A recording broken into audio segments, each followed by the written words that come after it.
오늘 하나님께서 우리에게 주시는 말씀은 레위기 23장 23절부터 25절까지 말씀입니다. 레위기 23장 23절부터 25절까지 함께 읽겠습니다. 여호와께서 모세에게 말씀하여 이르시되 이스라엘 자손에게 말하여 이르라. 일곱째 달 곧 그 달 첫날은 너희에게 쉬는 날이 될지니 이는 나팔을 불어 기념할 날이요 성회라. 어떤 노동도 하지 말고 여호와께 화제를 드릴지니라. 아멘. 오늘은 5번째 절기인 나팔절에 대한 말씀을 드리려고 하는데요. 나팔절은 새해 첫날 나팔을 부는 절기입니다. 우리가 읽었던 말씀 레위기 23장 23절부터 25절 말씀 우리 다시 한번 읽어보겠습니다. 여호와께서 모세에게 말씀하여 이르시되 이스라엘 자손에게 말하여 이르라. 일곱째 달 곧 그 달 첫날은 너희에게 쉬는 날이 될지니 이는 나팔을 불어 기념할 날이요 성회라. 어떤 노동도 하지 말고 여호와께 화제를 드릴지니라 라고 말씀하고 있습니다. 아니 7월이 무슨 새해 첫날입니까? 이렇게 얘기할 줄 모르겠지만 이스라엘 백성들의 달력과 우리의 달력이 좀 차이가 있는데요. 이스라엘 백성들의 1월 1일, 우리로 얘기하면 1월 1일이 7월입니다. 7월 첫째 날이 바로 1월 1일을 의미하는 것이죠. 이 날에 나팔을 불게 되는데 이 날은 성회로 모이라 라고 말씀합니다. 성회가 뭐죠? 거룩한 모임이죠. 거룩한 하나님의 백성들이 거룩한 하나님께 모이는 모임, 즉 예배를 드리라 라는 말씀을 하는 것입니다. 예배의 핵심이 뭡니까? 하나님의 임재와 그 하나님의 임재를 통해서 선포되는 하나님의 말씀 아닙니까? 즉 오늘 우리가 1월 1일에 하나님께 예배하러 와서 하나님의 말씀을 듣는 그 절기를 의미하는 것이죠. 나팔을 분다고 하는 것이 무슨 의미가 있느냐? 그것은 하나님의 임재를 상징하는 것입니다. 그래서 새해 첫날에 나팔을 불어서 하나님의 임재를 경험하며 하나님의 말씀을 듣는 시간이다라고 말씀을 하는 거죠. 아무리 화려한 성전이 있다 할지라도 그 성전에 하나님 임재하지 않으신다면 그것은 성전이 될 수가 없는 것이죠. 하나님께서 예레미야 선지자를 통해서 뭐라고 말씀하십니까? 그 성전이 무너질 것이다 라고 말씀하는 이유는 하나님께서 그곳에 계시지 않기 때문에 아무리 그것이 금으로 도배되어 있다 할지라도 하나님이 임재하시지 않으면 그것은 더 이상 성전이 될 수 없다는 거죠. 예수님도 똑같은 말씀을 하셨죠. 예수님께서 그 당시에 있었던 그 성전을 헐어버리라 라고 말씀을 하시는 것은 그 성전이 성전다운 역할을 하지 못하고 하나님께서 임재하지 않으시니까 그것을 헐라고 말씀을 하시는 것이죠. 이 나팔절 절기가 중요한 이유 중에 하나는 우리가 시간이라고 하는 제한적인 환경 속에서 살아가기 때문이기도 합니다. 그래서 새해 첫날, 첫 시작하는 것을 사람들은 상당히 중요하게 생각을 하죠. 그래서 하나님께서 새해 첫날에 하나님께서 임재하신다. 내가 너희 가운데 임재하고 내가 너희에게 말을 하고 너희가 하나님의 말씀을 듣고 순종해야 되는 백성이다 라고 하는 것을 알 수 있도록 이 절기를 지키라 라고 말씀을 하시는 거죠. 다른 모든 절기들이 다 중요하지만 하나님의 임재가 없다면 우리가 절기를 지킨다 한들 그게 무슨 의미가 있겠습니까? 그래서 나팔절이라고 하는 이 절기가 하루 지키는 절기이긴 하지만 상당히 중요하다는 것이죠. 그러면 이 중요한 절기를 이스라엘 백성들이 가나안 땅에 들어갔을 때 잘 지켰느냐? 그렇지는 않은 것 같습니다. 종교개혁을 했던 왕들이 가끔 나팔절을 지키긴 했지만 대부분의 시간 동안에는 이 나팔절을 제대로 지키지 않았다는 겁니다. 바벨론 포로로 붙잡혀갔다가 돌아온 이 백성들이 나팔절을 지키게 되는데요. 느헤미야 8장 1절부터 3절 말씀해 보면 이스라엘 자손이 자기들의 성읍에 거주하였더니 일곱째 달에 이르러 모든 백성이 일제히 수문앞 광장에 모여 학사 에스라에게 여호와께서 이스라엘에게 명령하신 모세의 율법을 가져오기를 청하매 일곱째 달 초하루에 제사장 에스라가 율법책을 가지고 회중 앞 곧 남자나 여자나 알아들을 만한 모든 사람 앞에 이르러 수문 앞 광장에서 새벽부터 정오까지 남자나 여자나 알아들을 만한 모든 사람 앞에서 읽음에 무 백성이 그 율법책에 귀를 기울였는데 라고 말씀을 하고 있습니다. 일곱째 날 초하루, 우리로 얘기하자면 1월 1일을 말하는 것이죠. 그때 백성들이 모여서 뭐 했다고요? 하나님의 말씀을 들었다라고 말씀을 하고 있습니다. 이 하나님의 말씀을 듣자 이 백성들이 눈물로 회개하는 일이 벌어집니다. 5절 이하의 말씀을 보면 에스라가 모든 백성 위에 서서 그들 목전에 책을 펴니 책을 펼 때에 모든 백성이 일어서니라. 에스라가 위대하신 하나님 여호와를 송축하며 모든 백성이 손을 들고 아멘 아멘 하고 응답하고 몸을 굽혀 얼굴을 땅에 대고 여호와께 경배하니라 라고 말씀합니다. 오늘 우리는 말씀을 들을 때 편히 앉아서 말씀을 듣는데 이스라엘 백성들은 말씀이 선포되면 모두가 다 일어나서 말씀을 들었습니다. 제가 한 번은 블라디보스톡 위쪽에 단기 선교를 갔다 왔는데요. 거기 정교회가 있잖아요. 그래서 한번 러시아 정교회에 가본 적이 있는데 예배당에 들어가서 깜짝 놀랐습니다. 거기 의자가 없어요. 그런데 그 사람들 보통 한 3시간 예배를 드린다 그래요. 그러니까 노인들이나 일하는 사람들은 뭐 좀 앉아 있을 수 있도록 하긴 하지만 대부분의 사람들은 3시간 동안 서서 예배를 드린다고 하는데 우리도 그렇게 하면 예배에 나올 수 있는 분이 있을지 모르겠습니다. 어쨌든 하나님의 말씀이 선포되자 사람들이 일어서서 그 말씀을 듣기 시작했다라고 말씀합니다. 8절 이하의 말씀에 하나님의 율법책을 낭독하고 그 뜻을 해석하여 백성에게 그 낭독하는 것을 다 깨닫게 하니 백성이 율법의 말씀을 듣고 다 우는지라. 총독 느헤미야와 제사장 겸 학사 에스라와 백성을 가르치는 레위 사람들이 모든 백성에게 이르기를 오늘은 너희 하나님 여호와의 성일이니 슬퍼하지 말며 울지 말라 하고 느헤미야가 또 그들에게 이르기를 너희는 가서 살찐 것을 먹고 단 것을 마시되 준비하지 못한 자에게는 나누어 주라. 이 날은 우리 주의 성일이니 근심하지 말라. 여호와로 인하여 기뻐하는 것이 너희의 힘이니라 라고 말씀을 하고 있습니다. 이스라엘이 왜 망했습니까? 하나님의 말씀을 듣지 않아서 망한 것 아닙니까? 이 사람들이 바벨론 포로로 붙잡혀 가서야 거기서 우리가 왜 망했는지를 깨닫게 됩니다. 하나님께서 부지런히 하나님의 사람들을 보내셔서 말씀하셨지만 우상 숭배를 그치지 않았고 하나님 말씀을 듣지 않고 불순종하는 삶을 끊임없이 살았던 거죠. 그리고 이제 다시 돌아와서 하나님의 말씀을 들을 때에 자신들이 어떤 잘못을 했는지를 알고 눈물로 회개하는 일이 벌어졌다라고 말씀을 하고 있는 것이죠. 절기를 지킨다는 것이 어쩌면 귀찮은 일이 될 수도 있습니다. 우리는 주일 하루를 지키지만 이스라엘 백성들은 짧으면 하루, 길면 일주일을 절기를 지킵니다. 특별히 유월절, 칠칠절, 초막절 3대 절기라고 하는데 이 절기 때는 20세 이상의 모든 남자들은 성전을 찾아가야 됩니다. 그것도 맨손으로 가지 않고 예물을 준비해서 가야 합니다. 일을 하다가 일주일을 성전에 가서 지키고 돌아온다고 하는 것이 경제적으로 보면 얼마나 큰 손실입니까? 그러니 귀찮아 할 만도 한다고 생각을 하게 됩니다. 그런데 하나님은 이것을 반드시 지키라고 말씀합니다. 왜 하나님께서 절기를 지키라고 말씀하신다고요? 이것은 하나님을 위해서가 아니라 백성들을 위해서 그 말씀을 하신다는 것입니다. 그 절기를 통해서 하나님이 어떤 분이신지 또한 하나님께서 구원한 백성들은 어떤 백성들인지 자신들의 존재에 대해서 확인하는 시간이라고 하는 것입니다. 호세아서 말씀과 같이 하나님을 아는 지식이 없어서 망한다고 말하는 일이 일어나지 않도록 이 절기를 통해서 하나님이 어떤 분이시고 너희는 어떤 존재인지를 깨달아 알 수 있도록 하나님께서 사실은 우리를 위해서 배려하신 것이라고 하는 것이죠. 그런데 이스라엘 백성들은 이 나팔절을 제대로 지키지 않았다는 것입니다. 나팔절을 제대로 지키지 않았다는 것은 하나님의 임재 없이도 나 잘 먹고 잘 살아. 내가 이 모든 것을 내 힘과 내 능력으로 이룬 것이야 라고 말하게 된다고 하는 것이죠.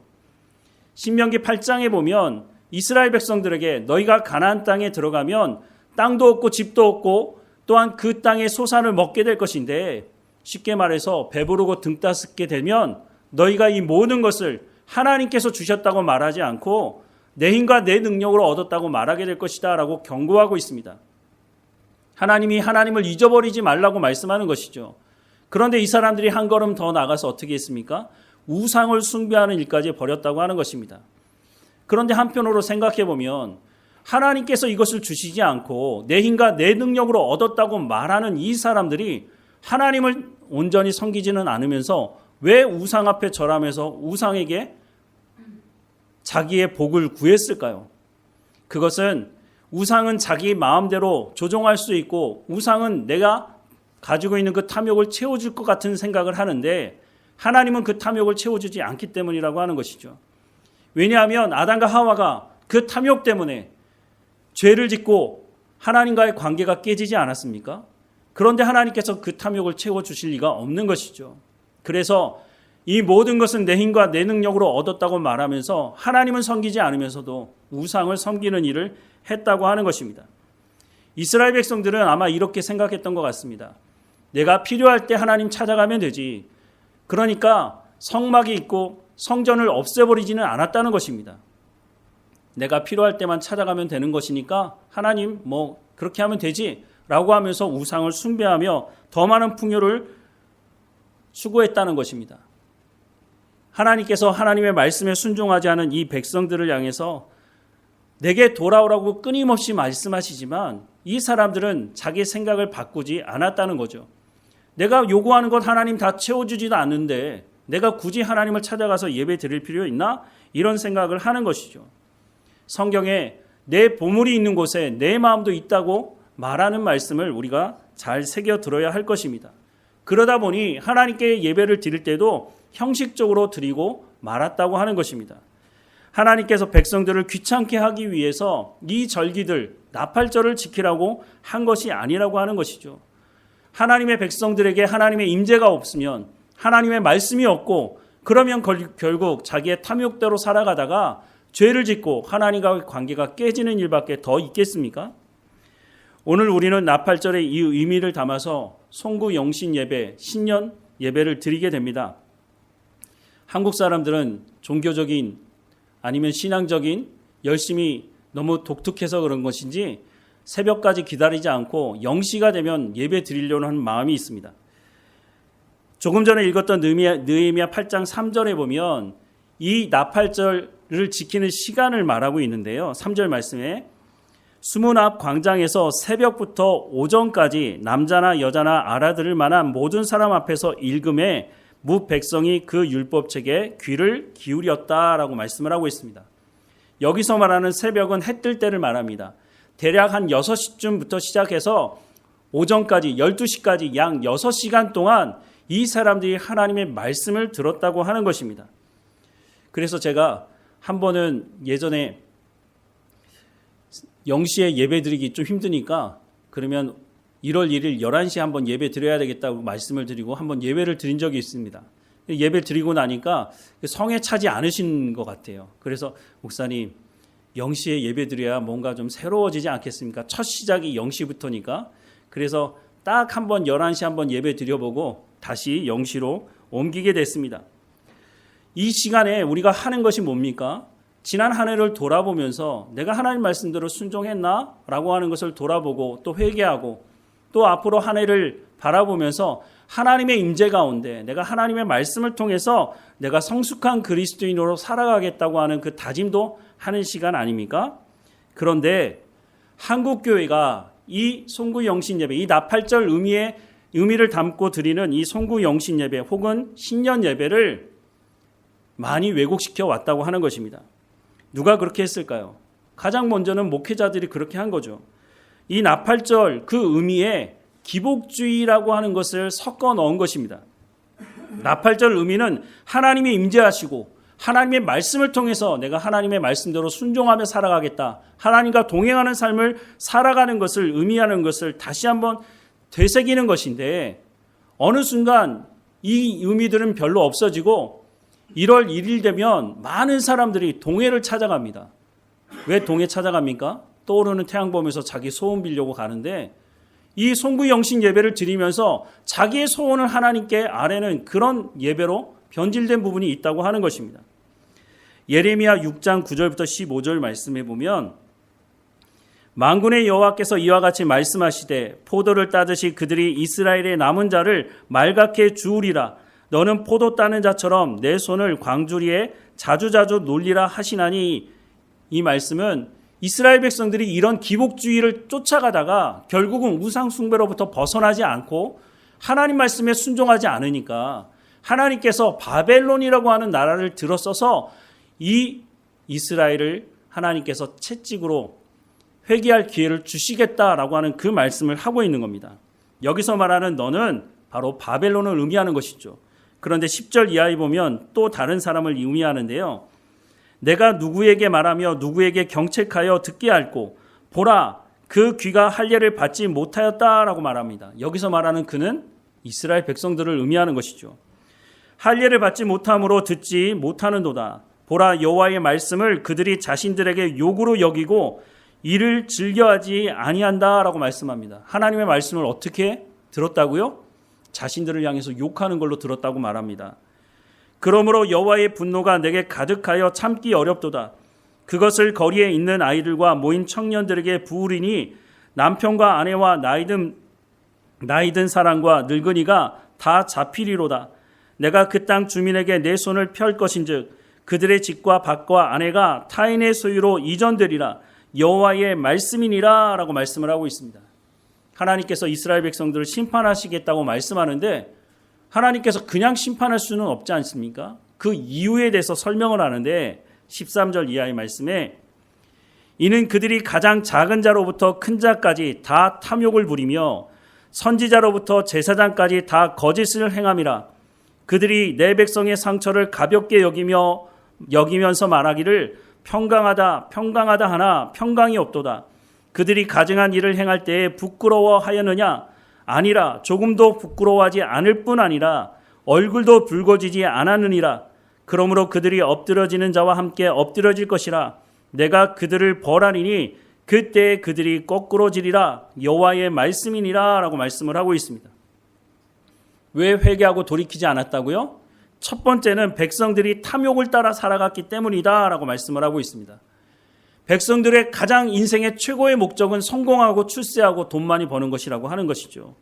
잘 먹고 잘 사는 것이 최고의 목적이다 보니 하나님께서 복을 주시면 하나님께도 예배드리고 우상이 복을 준다고 하면 그 우상 앞에도 복을 구했다고 하는 것입니다. 그래서 에스겔서 23장 37절에서 39절 말씀에 보면 그들이 행음하였으며 피를 손에 묻혔으며 또 그 우상과 행음하며 내게 낳아준 자식들을 우상을 위하여 화제로 살랐으며 그 외에도 그들이 내게 행한 것이 있나니 당일에 내 성소를 더럽히며 내 안식일을 범하였도다. 그들이 자녀를 죽여 그 우상에게 드린 그 날에 내 성소에 들어와서 더럽혔을 때 그들이 내 성전 가운데에서 그렇게 행하였다라고 말씀을 하고 있습니다. 하나님의 백성이었던 그 자녀들을 우상 앞에 제물로 바치는 그 당일에 하나님의 성전을 찾아서 복을 구했다는 것입니다. 심지어 하나님께서 하나님의 사람들을 보내서 말씀을 하셨음에도 불구하고 그 말씀을 전하는 사람들의 입을 막고 심지어는 그 선지자들, 하나님의 사람들을 죽이는 일까지 벌어졌다고 하는 것이죠. 그런데 오늘 우리가 살아가는 이 시대에도 이와 비슷한 일들이 있다고 하는 것입니다. 이미 중세 역사를 통해서 우리가 경험했지만 카톨릭이 그 권력을 가졌을 때 무슨 짓을 했습니까? 그 기득권, 그 권력을 유지하기 위해서 아무 관계도 없는 여자들에게 만열하고 뒤집어 씌워서 사람을 죽이는 일도 일어났고 신부들 안에서 성적인 음란함이 벌어졌을 때 그것을 덮어두기도 했다고 하는 것입니다. 그런데 오늘 기독교, 그것도 거대 교단이라고 하는 그 교단 안에서 이런 비슷한 일들이 동일하게 이루어지고 있다는 것입니다. 물론 여전히 하나님의 말씀을 제대로 전하려고 하는 목회자들도 여전히 있습니다. 그런데 종교가 권력화되면 그 결과가 얼마나 무서운 결과를 내는지 역사 속에서도 말해주고 있고 성경에서도 그 말씀을 해주고 있다고 하는 것입니다. 그런데 성경은 그렇게 말씀하시는데 여전히 이 개신교 정신 차리지 못하는 목사들 중에는 그래도 개신교에서 대통령이 나와야 돼. 이런 소리를 여전히 하고 있다고 하는 것이죠. 그래서 그 말을 듣고 교인들 중에는 대표 기도하면서 이런 비슷한 기도를 하는 것이죠. 제가 자랐던 교회에서도 이런 기도를 종종 들은 적이 있습니다. 그래서 그런 것일까요? 교회 장로가 대통령이 되기도 했습니다. 그리고 그 대통령이 된 사람이 수단과 방법을 가리지 않고 비리를 저질러서 결국은 감옥 갔습니다. 그런데 그 사람이 한 번도 회개하는 소리를 저는 들어본 적이 없습니다. 그리고 그 사람이 다니던 그 교회에서도 이 사람에 대해서 이 정도 되면 치리해야 되는 것 아닙니까? 그런데 치리했다는 소리를 들어본 적이 없다는 것이죠. 기독교가 권력을 가지고 있을 때에 그 순수성을 유지했다고 하는 소리를 저는 한 번도 들어본 적이 없습니다. 바로 이런 종교 기득권자들이 수단과 방법을 가리지 않을 때에 예레미야가 하나님의 말씀을 전했다는 것입니다. 조금 전에 읽었던 말씀 13절 말씀을 이하의 말씀을 다시 보면 이는 그들이 가장 작은 자로부터 큰 자까지 다 탐욕을 부리며 선지자로부터 제사장까지 다 거짓을 행함이라. 그들이 내 백성의 상처를 가볍게 여기면서 말하기를 평강하다 평강하다 하나 평강이 없도다. 그들이 가증한 일을 행할 때에 부끄러워하였느냐? 아니라 조금도 부끄러워하지 않을 뿐 아니라 얼굴도 붉어지지 않았느니라. 그러므로 그들이 엎드러지는 자와 함께 엎드려질 것이라. 내가 그들을 벌하리니 그때 그들이 거꾸러지리라. 여호와의 말씀이니라 라고 말씀하고 있습니다. 하나님의 말씀을 전해야 되는 제사장, 선지자들이 뭐라고 얘기했다고요? 평강하다 평강하다 라고 말했다는 것입니다. 그런데 그때 예레미야 선지자를 통해서 하나님 말씀은 무엇이었습니까? 내가 저 성전도 저 예루살렘 성벽도 다 무너뜨리고 너희를 바벨론 포로 붙잡혀가게 하겠다고 말씀하실 때라는 것입니다. 이때는 회개하고 돌이켜야 하는 것인데 하나님의 말씀을 전해야 되는 선지자, 제사장들이 뭐라고 얘기했다고요? 아니야, 저 예레미야가 거짓 선지자야. 평강하고 평강하고 아무 일 없을 거야. 저 성전이 건재하니까 하나님께서 우리를 지켜주실 거야. 성전을 하나님과 동일시한 것이죠. 하나님의 말씀대로 순종하지 않았던 종교 권력을 가졌던 이 사람들을 통해서 이 나라가 망하는 길로 가게 되었다라고 말씀을 하고 있는 것이죠. 이 사람들은 성도들의 상처를 가볍게 여기면서 가증한 일을 행하면서 어떻게 했다고요? 조금도 부끄러워하지 않았다고 말합니다. 하나님의 말씀을 전해야 되는 사람들이 하나님의 말씀을 전하지 않으면서도 자신들은 잘 먹고 잘 사니까 그것을 조금도 부끄러워하지 않았다. 그래서 하나님께서 이들을 심판하시겠다라고 말씀을 하고 있는 것이죠. 오늘 우리가 이 나팔절의 의미를 담아서 송구 영신 예배를 드리기는 하는데 이 송구 영신 예배를 왜곡시켰다고 제가 말씀을 드렸는데 그 이유 중에 대표적인 이유가 말씀 카드라고 하는 것을 어느 날부터 이 송구 영신 예배 안에 끼워 넣었다고 하는 것입니다. 말은 그렇게 하죠. 말씀 카드, 말씀이 적혀 있지 않냐. 그 말씀을 가지고 하나님 말씀대로 살아가는 것이 마땅한 것이 아니냐. 이렇게 얘기를 하기는 합니다. 그런데 정말 그런 걸까요? 이 안에 기복주의가 섞여 있다는 것에 대해서 사람들은 별로 생각하지 않는다고 하는 것이죠. 말씀 카드 하나를 뽑아서 그걸 써가지고 한 해를 살아가려고 하는 그것 자체가 뭔가 문제가 있다고 생각해 보신 적이 없습니까? 만약 말씀 한 구절만 가지고 살아가야 된다면 하나님 왜 우리 가운데 성경 66권이라고 하는 엄청난 말씀을 주셨을까요? 우리가 제대로 된 송구 영신 예배를 드린다고 한다면 모세오경 전체를 읽어야 하는 것입니다. 그때 하나님의 말씀을 통해서 우리가 어떻게 살아가야 되는지를 깨닫게 되는 것이죠. 그런데 말씀 한 구절 가지고 평생을 살아갈 수 있도록 그렇게 말하는 것은 그건 정말 잘못된 것이라고 하는 것이죠. 그리고 그 말씀들이라고 하는 것이 다 사람들이 듣기 좋아하는 말씀, 회개하고 또 하나님께서 책망하는 그런 말씀들은 거기에 담지 않는다고 하는 것이죠. 또한 우리가 말씀을 볼 때 크게 잘못하는 부분 중에 하나가 그 말씀이 어떤 상황에서 하나님께서 말씀하시는지를 찾아보지 않는다고 하는 것입니다. 목회자가 나서서 기복주의를 뒤섞어서 하나님의 말씀을 제대로 깨닫지 못하게 하는데 앞장서고 있다고 하는 것입니다. 물론 인생을 바꾸는 한마디 말씀이 있기도 합니다. 하지만 그 하나의 말씀을 가지고 하나님을 다 설명해낼 수는 없는 것이죠. 그러니 우리가 그 말씀을 통해서 성경의 전체를 봐야 하는데 그러지 않는다고 하는 것이죠. 그러다 보니 여러분도 아시겠지만 내 시작은 미약하나 끝은 창대하리라.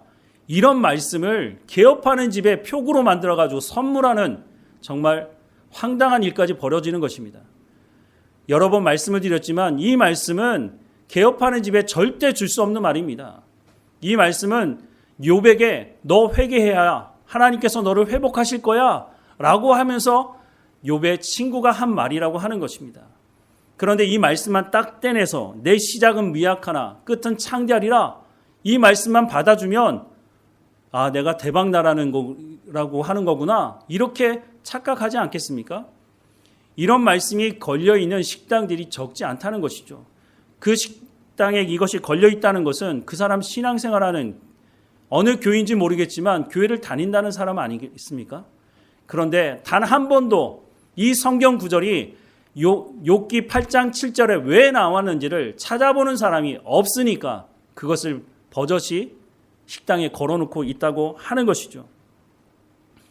어떤 사람이 성경책을 딱 앞에 두고 하나님, 제 가운데 말씀해 주십시오.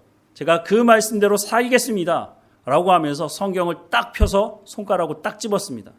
그 말씀이 어떤 말씀이냐? 마태복음 27장 5절 말씀이었습니다. 어떤 말씀이었느냐? 유다가 스스로 목매어 죽은지라. 깜짝 놀랐죠. 아, 하나님 이 말씀은 아니고요. 하나님 다시 한번 제 가운데 말씀해 주십시오. 열심히 기도하고 다시 성경책을 딱 열어서 또 찝었습니다. 그 말씀이 누가복음 10장 37절이었습니다. 뭐라고 돼 있습니까? 예수께서 이르시되 가서 너도 이와 같이 하라. 깜짝 놀랐죠. 아, 하나님 이게 아니죠. 하나님 나한테 다시 한번 말씀해 주십시오. 내가 3세판 아닙니까? 하나님 세 번째는 꼭 나한테 합당한 말씀을 주십시오라고 하고 기도하고 또 말씀을, 성경책을 펴서 딱 말씀을 찝었습니다. 그 말씀이 요한복음 13장 27절입니다. 뭐라고 되어 있습니까? 내가 하는 일을 속히 하라라고. 그럼 그렇게 했을까요? 이렇게 신앙생활하는 사람들이 적지 않다는 겁니다. 말씀 카드를 뽑는 것이 이와 같은 것이죠. 제가 부목회자로 있을 때 담임 목사님이 말씀 카드 우리도 그거 하자고 뭐 사오면 되기는 하지만 그 사오는 말씀이야 뻔하게 뭐 다 사람들 귀에 듣기 좋은 말씀만 적혀 있으니까 물론 하나님의 말씀이긴 하지만 제가 직접 만들어야겠다 싶어서 제가 직접 만들어 가지고 그 행사를 진행을 했습니다. 송구 영신 예배를 마치고 며칠 지나고 나서 한 집사님이 교육자실을 찾아오셨어요. 그런데 뭐 얼굴이 울그락불그락 화가 나셔 있더라고요. 그러면서 뭐라고 말씀하시냐면 아니 말씀 카드에 이런 말씀을 써놨느냐고 막 뭐라고 그러시는 거예요. 그래서 무슨 말씀인가 봤더니 지금 정확하게 생각은 안 나는데 그 내용이 회개와 관련된 말씀이었습니다. 그 말씀을 뽑아놓고 기분 나쁘다는 거죠. 그래서 그분이 남아있는 말씀 카드 중에 자기 마음에 드는 여러 카드 뽑아 가셨습니다.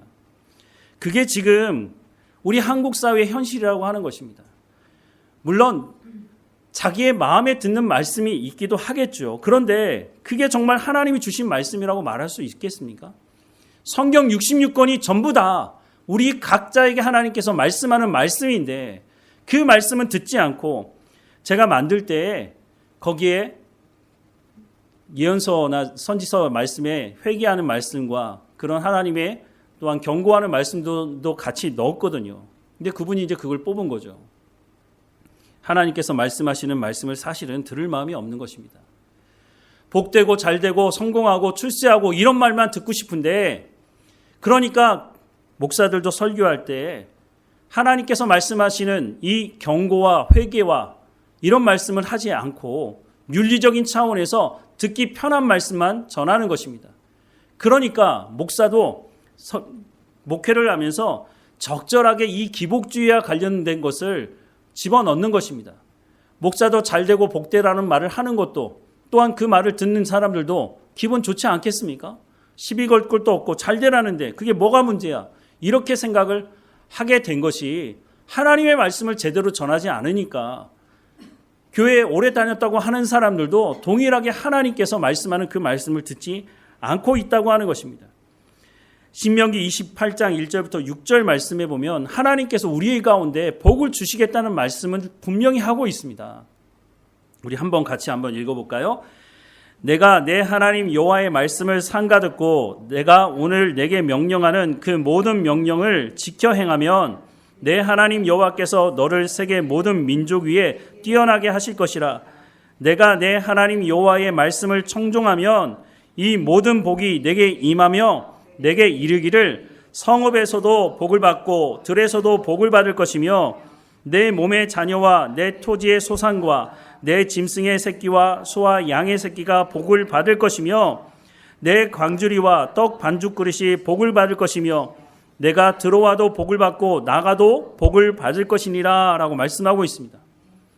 하나님께서 우리 가운데 복을 주시겠다고 말씀합니다. 이거는 언약의 말씀입니다. 하나님께서 언약은 반드시 이루시죠.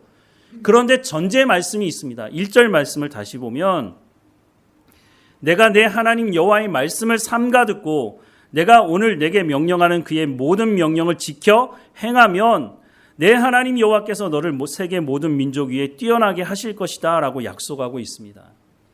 그런데 이 말씀은 강조하지 않고 들어가도 복을 받고 나가도 복을 받고 기도할 때마다 이 기도를 꼭 하는 목회자도 있더라고요. 하나님께서 복을 주신다는 말씀은 맞습니다. 그런데 하나님 말씀에 순종하지 않고 하나님께서 복만 주시면 어떤 일이 벌어지는지 아십니까? 이스라엘 백성들이 행했던 우상을 숭배하고 이 모든 것은 내 힘과 내 능력으로 얻은 것이야 라고 말하면서 결국은 하나님을 버리고 타락하는 길을 가게 된다는 것입니다. 하나님께서 복을 주시기 원하시지만 그 복을 받았을 때에 우리가 그 복을 누리며 하나님께 감사를 잃어버리지 않게 하기 위해서 그래서 하나님 말씀을 듣고 순종하며 하나님이 누구인지를 아는 절기들을 지키라고 하나님께서 말씀하시는 겁니다. 신명기 28장에 보면 이 말씀만 하고 있는 것이 아닙니다. 15절 이하의 말씀에 보면 내가 만일 내 하나님 여호와의 말씀을 순종하지 아니하여 내가 오늘 내게 명령하는 그의 모든 명령과 규례를 지켜 행하지 아니하면 이 모든 저주가 내게 임하며 내게 이를 것이니 내가 성읍에서도 저주를 받으며 들에서도 저주를 받을 것이요 또 내 강주리와 떡반죽 그릇이 저주를 받을 것이요 내 몸의 소생과 내 토지의 소산과 내 소와 양의 새끼가 저주를 받을 것이며 내가 들어와도 저주를 받고 나가도 저주를 받게 될 것이다 라고 말씀을 하고 있습니다. 신명기 28장 말씀을 읽어보시면 아시겠지만 하나님께서 복을 주신다는 말씀보다 저주하신다는 말씀이 훨씬 더 많습니다. 그런데 정말 하나님께서 저주하기 원해서 이 말씀을 하시는 것이 아니라는 것이죠. 너희가 하나님 말씀을 지켜 행해야 너희 가운데 준 그 복이 무엇인지를 알고 감사하고 그것을 누리며 행할 수 있기 때문에 그래서 하나님께서 저주의 말씀도 하고 있다고 하는 것입니다.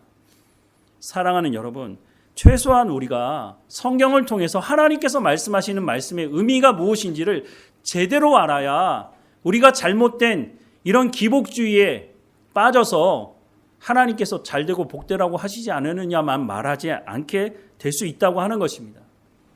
하나님은 사랑의 하나님이 맞습니다. 그래서 우리가 하나님 말씀에 불순종하고 하나님 앞에 온전히 순종하지 못하고 우상을 섬기게 될 때에 하나님께서 여러 가지 방법을 통해서 우리 가운데 채찍으로 회개할 길을 주신다는 거죠. 그런데 하나님은 사랑이시다라는 말씀을 잘못 오해하게 되면 성경을 알지 못하고 내가 아는 사랑으로만 얘기한다면 하나님은 나를 사랑하시기 때문에 절대 나한테 화내시면 안 돼. 하나님은 내가 잘못해도 그냥 다 묻어두고 사랑이 뭐야? 다 덮어두는 거 아니야? 그러니까 내가 회개하지 않아도 무조건 용서해야 돼. 이런 말을 하게 된다고 하는 것입니다. 하나님의 말씀을 전하는 목회자들은 하나님의 말씀을 제대로 전해야 합니다. 그 말씀이 성도들의 그 아픈 부분을 찌르는 말씀이라 할지라도 그 말씀을 전해야 하는 것이죠. 에스겔서 33장 7절부터 9절 말씀에 보면 인자야 내가 너를 이스라엘 족속의 파수꾼으로 삼으니 이와 같으니라. 그런즉 너는 내 입의 말을 듣고 나를 대신하여 그들에게 경고할지어다. 가령 내가 악인에게 이르기를 악인아 너는 반드시 죽으리라 하였다 하자. 내가 그 악인에게 말로 경고하여 그의 길에서 떠나게 하지 아니하면 그 악인은 자기의 죄악으로 말미암아 죽으려니와 내가 그의 피를 내 손에서 찾으리라. 그러나 너는 악인에게 경고하여 돌이켜 그의 길에서 떠나라고 하되 그가 돌이켜 그 길에서 떠나지 아니하면 그는 자기의 죄악으로 말미암아 죽으려니와 너는 내 생명을 보존하리라 라고 말씀을 하고 있습니다. 때로는 말씀을 전하다 보면 부담스러운 부분이 나오기도 합니다. 이 말씀을 전하면 어떤 성도는 마음에 찔릴 텐데, 힘들어할 텐데 이런 생각이 들 때가 있습니다. 그렇다고 해서 제가 하나님의 말씀을 제대로 전하지 않게 되면 그 사람이 회개할 기회조차 갖지 못하게 된다고 하는 것입니다. 때로는 하나님의 말씀을 그렇게 전했을 때 어떤 분이 저한테 그런 얘기를 하더라고요. 오늘 우리 교회 성도는 아니고요. 예전에 사역하던 교회에서 저한테 목사님 그렇게 설교하시면 그 사람들 부담스러워서 설교 듣겠습니까? 그런 말을 하더라고요. 아니, 성경이 죄인이라고 얘기하면 우리가 죄인 아닙니까? 그럼 회개하고 돌이키면 되는 것이지. 그것을 문제 삼는 것은 그렇다고 해서 제가 하나님 말씀을 전하지 않으면 하나님께서 제 손에서 그 핏값을 찾겠다고 말씀하시는데 하나님께서 말씀을 전하는 사역자로 부르셨다면 하나님 말씀을 전해야 하는 것이죠. 그래서 그 사람이 그 말씀을 듣고 회개하지 않으면 하나님께서 그 사람에게 핏값을 찾는다고 말씀을 하시고 있다고 하는 것입니다. 하나님의 말씀을 전해야 되는 사람으로 부름받았다면 하나님의 말씀을 제대로 전해야 하는 것이 마땅한 것입니다. 그런데 왜 그 사람이 그런 얘기를 했을까요? 저는 그런 생각을 합니다.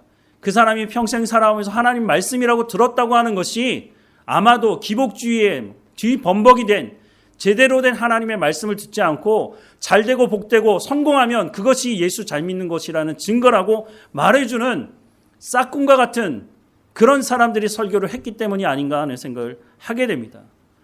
그 사람이 양심의 화인 맞아서 그런 것이 아니라 오랫동안 하나님의 진리의 말씀을 제대로 듣지 않았기 때문에 그런 말을 하는 것이 아닌가 하는 생각을 하게 됩니다. 또 어떤 사람은 그런 얘기를 하는 것이죠. 저 목사님 표적 설교한다고 저 설교 나 들으라고 하는 얘기야. 이렇게 말하는 사람들이 있습니다. 그런데 한편으로 생각해 보자면 아니 목사가 그렇게 시간이 한가합니까? 왜 그 사람 들으라고 그 설교를 준비합니까? 한 사람 데려다 놓고 그 사람한테 설교하는 것도 아니고 많은 성도들이 하나님 말씀 듣고 있는데 물론 표적 설교가 될 수 있을지도 모르겠습니다. 그런데 이건 표적 설교야 라고 말을 한다면 한편으로는 그 말씀이 그 사람에게 들려지는 말씀이라고 하는 것 아닙니까? 그러면 그것이 목사의 개인적인 말이 아니라 하나님의 말씀에 근거해서 하나님의 말씀을 전하는 것이라면 그것이 표적 설교이든 아니든 관계없이 그 말씀을 듣고 해야 하는 것 아니겠습니까? 하나님께서 그 사람에게 회개할 기회를 주시는 것입니다. 그런데 이건 표적 설교야. 저 목사가 나한테 뭔가 억하심정이 있어서 저렇게 얘기하는 거야 라고 생각하고만 넘어가게 된다면 목사는 하나님의 말씀을 전했지만 그 말씀을 듣고 회개해야 될 그 사람이 회개하지 않는다면 하나님께서 그 사람에게 핏값을 찾겠다라고 말씀을 하는 것이죠. 사랑하는 여러분, 우리가 새해 첫날을 시작하면서 하나님께 예배한다고 하는 것은 하나님의 임재 가운데 내가 하나님의 말씀으로 이 한 해를 살아가겠습니다. 말씀 가다 하나 뽑아놓고 그것을 가지고 그것 붙들고 살아가겠다고 말하는 것이 아니라 성경 66권을 통해서 하나님께서 말씀하시는 이 말씀을 내가 붙들고 하나님과 동행하는 삶을 살아가겠습니다 라고 하며 하나님께 예배하는 것입니다. 그런데 앞서도 말씀을 드렸지만 적지 않은 사람들이 여기에 기복주의를 적절하게 타서 사람들이 듣기 좋은 말을 함으로 말미암아 이렇게 살다가 내가 하나님 앞에 가도 하나님 구원하실 거야 라고 하는 면죄부를 주는 것이 아닌가 하는 생각을 합니다. 그런데 이런 말을 하는 이단이 있습니다. 구원파죠. 구원파에서 뭐라고 말합니까? 구원파도 여러 종류가 있긴 하지만 대표적인 구원파에서 뭐라고 얘기를 하느냐면 예수 믿고 구원받으면 그 이후부터는 네가 죄를 져도 무조건 구원받을 수 있어. 이런 얘기를 합니다. 성경에 어디 그런 말을 하고 있습니까? 하나님께서 말씀하시는 말씀을 제대로 살아가지 않으면 구원에서 탈락될 수도 있다라고 경고하는 말씀이 성경에 얼마나 많은데 그런데 교회 안에서도 면죄부를 주듯이 그렇게 사람들에게 말을 하는 것이죠. 그러니까 설교가 갈수록 윤리적이고 도덕적인 차원에서 벗어나지 못하고 죄에 대해서 말하지 않고 십자가에 대해서 말하지 않고 회개하고 돌이키라고 말하지도 않고 죄가 있는 성도들을 향해서 치리하지도 않는 일이 벌어지고 만다고 하는 것입니다. 우리가 하나님의 말씀으로 들어가야 되지 하나님의 말씀을 내 상황에 맞추어서는 안 되는 것입니다. 내 상황은 변합니다. 그런데 그 상황에 맞게 하나님의 말씀을 자꾸 끄집어다 적용하려고 하면 잘 적용도 되지 않지만 우리가 잘못된 신앙생활을 하게 된다는 것입니다. 우리가 예수를 믿고 우리가 신앙생활을 한다는 것은 하나님의 말씀으로 들어가야 하는 것입니다. 내 상황과 관계없이 내가 상황이 좋을 때도 있고 고난의 때도 있지만 하나님의 말씀은 변하지 않는 것이죠. 그러니까 우리가 하나님의 말씀으로 들어가야 하는 것입니다. 그것을 다시 한번 되새기는 절기가 바로 나팔절이고 우리가 송구 영신 예배로 드리는 그 신년 예배 때 드리는 예배가 내가 하나님의 말씀대로 살아가겠습니다. 하나님 나에게 말씀해 주시고 이 말씀을 통해서 내가 주님과 동행하겠습니다 라고 말하는 것이죠. 그 고백을 하는 절기가 바로 그 시간이라고 하는 것입니다. 어떻게 말씀 카드 하나 뽑아놓고 성경 말씀 1년 내내 듣지도 않는 사람이 그 말씀 가지고 붙들고 살아가겠다? 저는 그런 거 믿지 않습니다. 하나님께서 말씀하시는 성경 66권의 말씀을 다 들어야 합니다. 그래서 제가 설교할 때도 설교 본문을 여기서 뽑았다 저기서 뽑았다 하지 않고 한 책을 통해서 전체 말씀을 다 보려고 합니다. 하나님 언제 저를 부르실지 모르지만 창세기부터 요한계시록까지 모든 말씀을 전하고 싶은 마음이 있습니다. 그것이 하나님의 말씀이니까 하나님의 말씀 내가 요한복음 말씀 좋아하니까 요한복음의 한 구절 그것만 가지고 나는 신앙생활 해야지 그렇게 해서는 우리가 제대로 된 신앙생활을 할 수가 없다는 것입니다. 우리가 하나님의 말씀을 다시 한번 들으면서 그 말씀대로 내가 살아가겠다고 우리가 매 새해를 맞을 때마다 예배할 때마다 하나님 내 가운데 하나님 임재하시고 내가 하나님의 이 모든 말씀을 통해서 하나님의 영광을 드러내겠다고 그렇게 하나님과 동행하는 우리의 삶이 되기를 주님의 이름으로 축원합니다. 다 함께 결단의 찬송 이후에 결단의 기도를 드리겠습니다.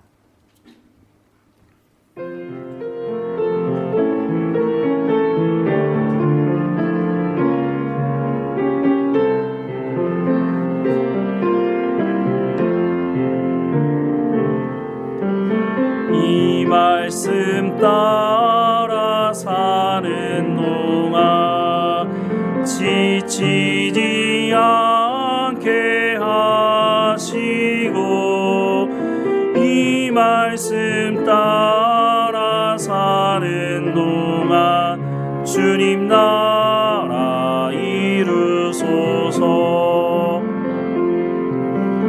이 말씀 따라 사는 동안 지치지 않게 하시고 이 말씀 따라 사는 동안 주님 나라 이루소서. 오늘 들었던 말씀을 가지고 하나님께 은혜를 구하며 기도하십시다. 우리가 새해 첫날에 하나님의 임재를 구하고 하나님 말씀을 듣지만 그날만이 아니라 1년 365일 하나님의 임재 가운데 하나님의 약속의 말씀을 듣고 또한 말씀 듣기를 사모하며 그 말씀을 통해서 하나님의 영광을 드러내는 삶이 될 수 있도록 인도해 달라고 하나님 날마다 우리와 함께 하시고 동행해 달라고 은혜를 구하며 하나님께 기도하십시다.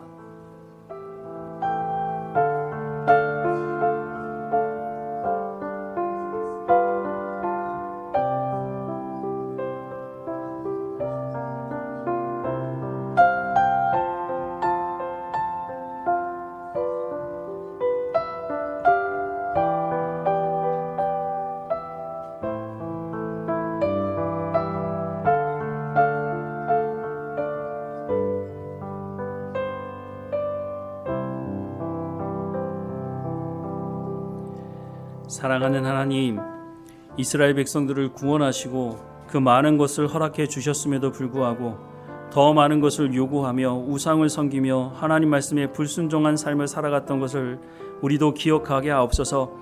하나님 우리 가운데 주신 것을 돌아보며 감사할 줄 알게 하시고 또한 하나님의 임재 가운데 하나님의 말씀을 가지고 살아가는 우리의 삶이 될 수 있도록 은혜를 허락해 주옵소서. 우리 입술에서 불평과 원망이 아니라 감사하는 삶이 될 수 있도록 하나님 고난 중에서도 하나님의 약속의 말씀을 붙들고 우리가 말씀 속으로 들어가서 하나님께서 우리 가운데 하시는 말씀을 듣고 순종하며 하나님의 말씀대로 성령의 열매를 맺어가는 삶이 될 수 있도록 은혜를 허락해 주옵소서. 하나님 우리의 삶의 현장에서 하나님께서 말씀하시는 그 성령의 열매를 통해서 또한 복음을 증거하는 통례 역할을 감당할 수 있도록 우리의 삶을 주관하시고 인도해 주옵소서. 하나님과 동행하며 하나님께서 베푸신 것을 우리의 입술을 통해서 우리의 삶을 통해서 세상에 증거하는 삶이 될 수 있도록 하나님 우리의 삶을 주관하시고 인도해 주옵소서. 흩어져 삶을 살아가는 한 주일의 삶도 하나님 주관해 주셔서 어느 곳에 있든지 깨어있게 하시고 고난 중에 있는 성도이든지 어떤 상황에 있든지 하나님과 동행하며 하나님의 약속의 말씀을 온전히 붙들고 살아가는 우리의 삶이 될 수 있도록 인도해 주옵소서. 늘 우리를 지키시고 인도하시는 하나님, 우리를 통해 하나님의 영광이 드러나게 하실 하나님께 감사드리고 예수 그리스도의 이름으로 기도드립니다. 아멘.